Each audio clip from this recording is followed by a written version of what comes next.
Welcome to my new blog. তো বন্ধুরা, তোমরা কিন্তু আগের ব্লগে দেখতে পেয়েছিলে যে বাবা মন্দিরের ব্লগ দেখিয়েছিলাম।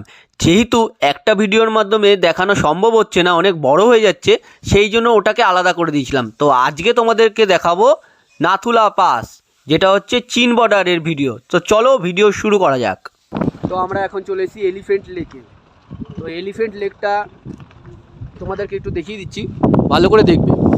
এইটা হচ্ছে এলিফ্যান্ট লেক, আর ওই যে দূরে যে দেখতে পাচ্ছ, দাঁড়াও ফোকাস চলে যাচ্ছে, ওই যে দূরে ওটা হচ্ছে সুর, ওটা হচ্ছে সুর। এইভাবে এসে এলিফ্যান্ট সুরটাকে তোমাদের একবার জুম করে আমি দেখিয়ে দিচ্ছি। এক সেকেন্ড, হ্যাঁ, এটা হচ্ছে কিন্তু সুরটা, এই যে তোমাদের দেখাচ্ছি, এই যে এটা হচ্ছে সুরটা, এটা হচ্ছে সুরটা, আর এটা হচ্ছে এলিফ্যান্টটা।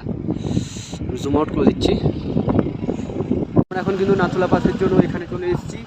তো এখান থেকে আমরা নাথুলার জন্য রওনা হব। আর এদিকে দেখতে পাচ্ছ সব বাইকাররা রয়েছে, হিমালয়ান নিয়ে চলে এসছে সব বাইকাররা রয়েছে এদিকে।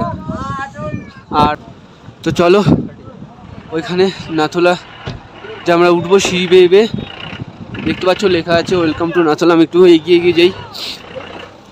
মারা আবার কোথায় চলে গেল? এইদিকের ভিউটা দেখো, এইদিকের ভিউটা কিন্তু অসাধারণ লাগছে।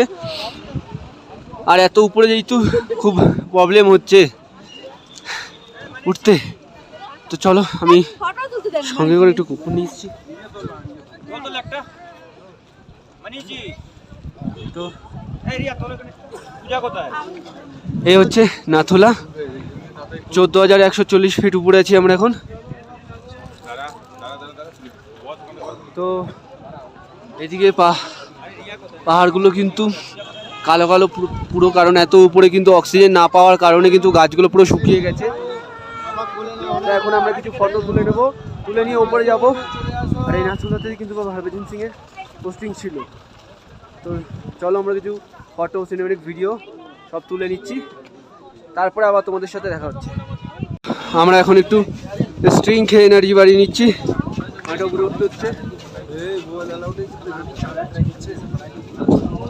বন্ধুরা, তোমরা কিন্তু দেখতে পাচ্ছ আমরা এখন ইন্ডিয়া চীনের কিন্তু বর্ডারের এরিয়ায় চলে এসেছি। এই যে বন্ধুরা, এটাই কিন্তু নাথুলা পাস। আর ওই দূরে দেখতে পাচ্ছ চীনের পতাকা, ওই পুরোটাই কিন্তু চীনের আন্ডারে। আর আমরা যেখানে দাঁড়িয়ে আছি এটা ইন্ডিয়া। 1950-এর দশকে সিকিম রাজ্যের বাণিজ্যের কারণে কিন্তু এই সিল্ক রুটটাকে বানানো হয়েছিল। এই সিল্ক রুটটা বানানোর একটাই কারণ, যাতে সিকিম রাজ্য বাণিজ্যিকভাবে উন্নত হতে পারে। কিন্তু 1962 সালের এক যুদ্ধের পর এই রাস্তাটা বন্ধ করে দেওয়া হয়। এর পরবর্তী বছরগুলো এই রাস্তাটা শুধুমাত্র যুদ্ধের এক সাক্ষী হিসেবে রয়ে গেছে। পরবর্তীতে 1967 সালের এক বড় যুদ্ধের কারণে চীন ও ভারতের উভয় পক্ষেরই কিন্তু অনেক ক্ষয়ক্ষতি হয়েছিল এবং অনেক সেনা শহীদ হয়েছিল। এরপর কিছু বছর এটাকে বন্ধ রাখা হয়েছিল এবং তার কিছু বছর পর এটাকে ট্যুরিস্ট প্লেস করে দেওয়া হয়েছে। এই সীমানাটা কিন্তু 6 থেকে 7 মাস বরফ পড়ার কারণে বন্ধ থাকে। এই হলো নাথুলা পাসে ঘটে যাওয়া ভারত ও চীনের এক যুদ্ধের কাহিনী। তোমরা যারা আজকে এই ঘটনাটা নতুন জানলে, কেমন লাগলো কমেন্ট করে জানিও। আর যারা আগে জানতে তারাও কমেন্ট করে জানিও। ভাই কিন্তু গুজরাট থেকে এসছে দাদা, আর দিল্লি থেকে এসছে। এখানে প্রচন্ড ঠান্ডা। से हाय कर दो। बाइक लेके आए हैं भैया। तो ठीक है भाई, चलते हैं। Thank you.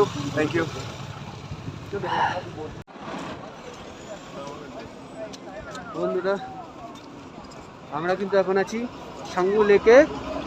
তো ছাঙ্গু লেকটা কিন্তু অনেক বড়, তোমাদেরকে একটু দেখাচ্ছি ছাঙ্গু লেকটা। আমরা এখানে একটা গণেশজির মন্দির আছে, শিব মন্দির। এই যে ছাঙ্গু লেক, এটা হচ্ছে ছাঙ্গু লেক। সব মেঘ ভেসে ভেসে যাচ্ছে। আর এই যে এই জায়গাটা দেখতে পাচ্ছি, এটা হচ্ছে বরফ পড়ে রয়েছে। প্রচণ্ড কিন্তু হাওয়া দিচ্ছে, ঠান্ডা প্রচুর। আর এদিকে হচ্ছে উমরি গায়ে, এগুলোর কিন্তু রাইড করে সবাই। এগুলো কিন্তু চুপচাপ থাকে, আবার অ্যাগ্রেসিভও হয়ে যায় অনেক সময়। তো এই দেখো লেকটা কিন্তু অনেকই বড়, ঢাকছে আরো আগে তো একটু। আর এই দেখো খুব কিন্তু অ্যাগ্রেসিভ। এই দেখ রিয়েল দেখেছিস? আমার কিন্তু এই বুট পরে কিন্তু এই যে বুট পরেছি, ওই দেখো দৌড়ে চলে যাচ্ছে। দৌড়ে চলে যাচ্ছে। তো চলো এখান থেকে কিছু ফটো ভিডিও কিছু তুলি। বন্ধুরা, ভিডিওটা আমি আর বেশি বড় করব না বলে আজকের ভিডিওটা কিন্তু ছাঙ্গুলোকেই এন্ড করে দিচ্ছি। এরপরে কিন্তু আরও অনেক ভিডিও আসবে, তোমরা সেটাকে দেখো। আর দেখা হচ্ছে পরের ভিডিওতে। এখনের মতন টাটা।